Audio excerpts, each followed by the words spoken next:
we've got our candy jar made, our cookie jar, let's make some miniature candies. I have a 3-inch wide strip of the same fabric that's going into the body of my jar. I need 2 3x3-inch squares. And this is really going to be great. We have 2 3x3-inch squares. As we did our candies before, we need that point of that little half square triangle coming in. So these half squares came off the top of when we made the bow for the present gift and also the candy wrapper from before. If you needed to make this, if you had not made that block and you needed to make this, this is a 2x2, not quite 2x2 inch half square triangle. And it's real easy. If you needed to, you could just cut a 2-inch fabric and a 2-inch white square and sew them together, and then you could cut that. Since I have these left over, I'm going to tie them into this and make this into a candy. But what I have to do is I need to snowball the corners of this, and that's real easy. So I need to cut 4 1.5-inch squares. I have this piece, cut some 1.5-inch squares out of. This is the cutoff from making the tree block. The reason why I'm doing 1.5 inches is this is a 3-inch by 3-inch square. And if I use 1.5 inches, then that's half of the width of these pieces of our square. And that's where I'm getting that number from. So that's why I'm going with 1.5 inches. You could do 2 inch if you wanted to, but 1.5 inches should be sufficient. Now I've got to have at least 4 of those. My ruler's been through a little bit of damage. Alright, so now we can take these to the sewing machine and we are going to snowball each side of this square. And the way that we will do that is we're going to go in this way. We're going to do that line, once again drawing my line from side to side. And over here the same way. We're going to draw that line, and I'll do the same to that square up there. So I'm just showing you what I'm doing, just drawing a line. And I do this so that I don't even have to worry about it when I get to the machine. Just put it under there and sew it. So let me go to the machine and sew on that line for both squares. I just lay my 1/4 inch on the actual line so that it's over, and I cut that little edge off and do the same on all sides. So both those sides. Do this one.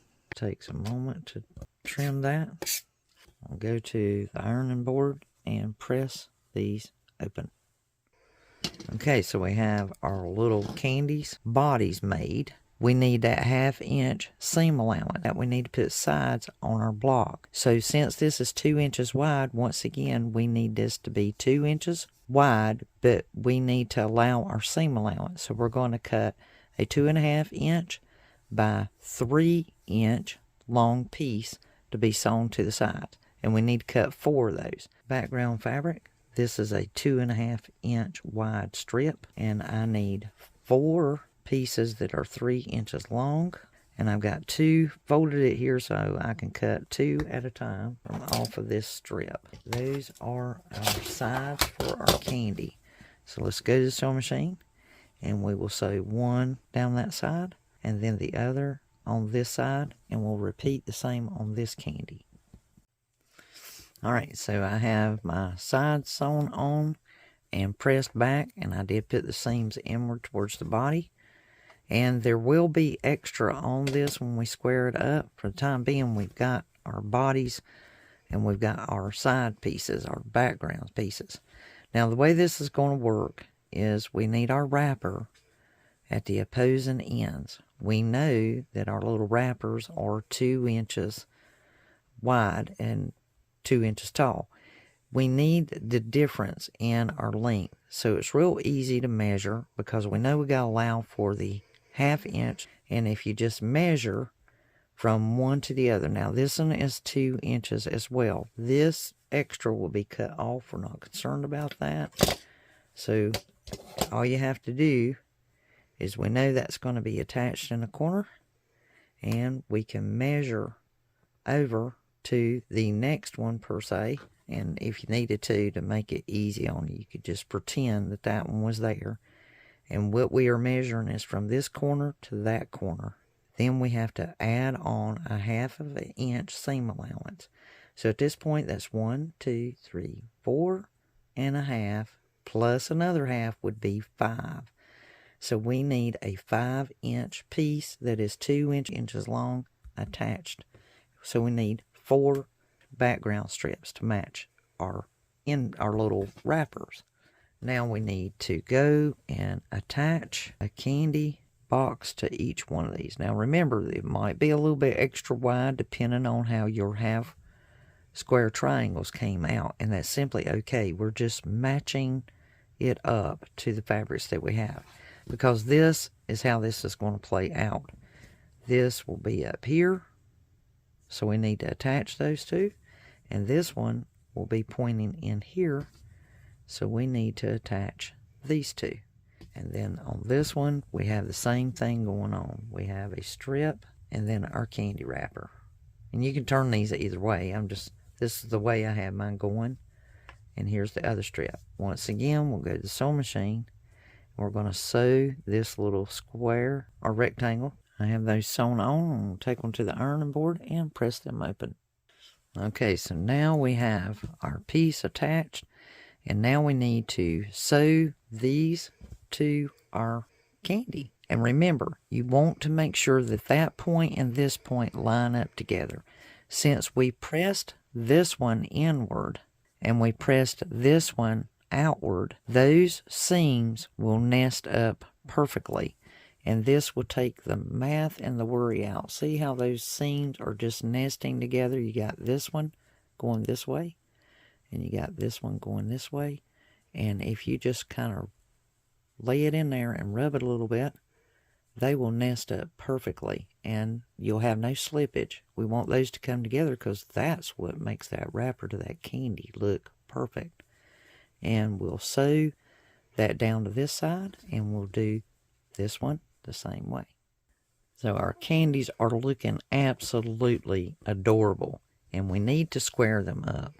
And I'm going to allow the actual squares to be my guide. This one looks a little bit wonky, but sometimes that happens because, well, those were made from a larger block. So I'm just going to square this up by laying my ruler there, and that's going against that one square.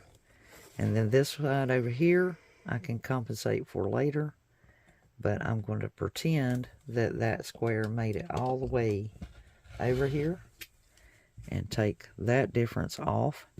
Now I can cut off the difference on this block to square it up. Try to, like I said, I'm going to make like that one is already over there. If I need to, I can compensate for that later. I think it'll be fine because it's 1/8 of an inch, and I have 1/8 of an inch here. And my 1/4 of an inch sewing seam allowance should take care of that. And this way my block is good and cleaned up. So all in all, our block here are 1 candy. So we have an exact measurement here. This glows in the dark, so sometimes it can mess with my eyes in the brightness. So we have a 5.5 by 5.5, and that's perfect block. And we're going to do this one the same way. Now what I'll do is, once I square up the other candy block, I'll place these candy blocks here, and you can turn them this way or you could turn them this way. It's really up to you. So let me square up this one. We'll give it another look. So now I've squared up my 2 blocks, and I've laid it beside of my jar, and the squares here are almost as big as the jar per se. They actually are, but by the time these are sewn together, there will be a slight difference. Now here are 2 ways that you can fix that. Number 1, you can put a very small, minute strip in there that is so tiny, it is so small, to connect these together. Or Another resort is you can go ahead and sew these two blocks together, and you could add something to the bottom if you wanted to, or the top. And the third choice, you could sew these two together, which is what I'm going to do, and you can better tell. And what's great is the way that that is pressed, that seam is flowing this direction, and that one is pressed that direction. And those will nest together perfectly under the machine. And I'm just going to sew those two together, match them up. I'll be right back because there's a third choice. Cool. As you can see, this is just a slight difference. We are all of a half to 3/4 of an inch off. Now you have the option of you could move this up and add that strip down here at the bottom, or you could even trim down your jar and attach your candy to the side. Those are choices you can make. Now for me, when I look at this and I evaluate it, it will be just as easy for me to attach a small strip down here, and if there's anything left, I can cut it off. So I took my 2.5 inch strip and I just sewed it to the bottom and just left it attached. A lot of times that is easier, and as you can see, there's just a slight difference because the way they are turned. Remember, these were 5.5 by 5.25, and so now that I've got this one turned, there's a little bit of a difference there, and it's not going to hurt anything, because by the time I trim off this 2.5 inch piece, even with this block, I can take that quarter off, and that will just square it up all at the same time. So here's our extra that we had sewn. Here is our candy jar, and I am going to sew these two pieces together before I trim it off. So I'm going to take this to the sewing machine, and I'm going to sew right down this seam. So I pressed this open, and I pressed that seam towards the body, towards the dark side of that jar. And look how gorgeous this looks. Now, all I have to do is cut off the difference. And I know that I have to do that even with the bottom edge of this jar. So our cookie candy jar block was already squared up before we started. Now, I can just square it up with this piece. Lay my ruler right across the bottom edge of my jar. We are ironing these beautiful cotton fabrics. We get a little bit of stretch getting our blocks made, and so they might look a little wonky, but it all works out when you squared up the block. They just look really nice. And look at that. We have our beautiful cookie candy jar, quart size, with two candies in addition, made from our half square triangles made from our previous blocks that we've already made. And that's how you can utilize that, and it really just starts telling you what it wants to be. Your quilt actually tells you which way to go with it and depicts on what it is going to turn out to be every time you have these little scrap pieces, and you can look at it and go, wow, what can I do with this? And the candy block that we made in our first block of this winter quilt depicted that we would have these little blocks left over from it. And by doing that present block, it depicted that we had these two little blocks left over from it. And together, the four of those with a little bit of the body of our jar made two beautiful candies that attach to the jar, and it just complements, well, this is the candy from the candy jar. And so now you can make your cookie candy quart size jar and two candies just by having done the two previous blocks. So we have a finished 9.5 by 10.5 inch block here, and that is just beautiful. It's just absolutely beautiful. One more to add to our winter quilt.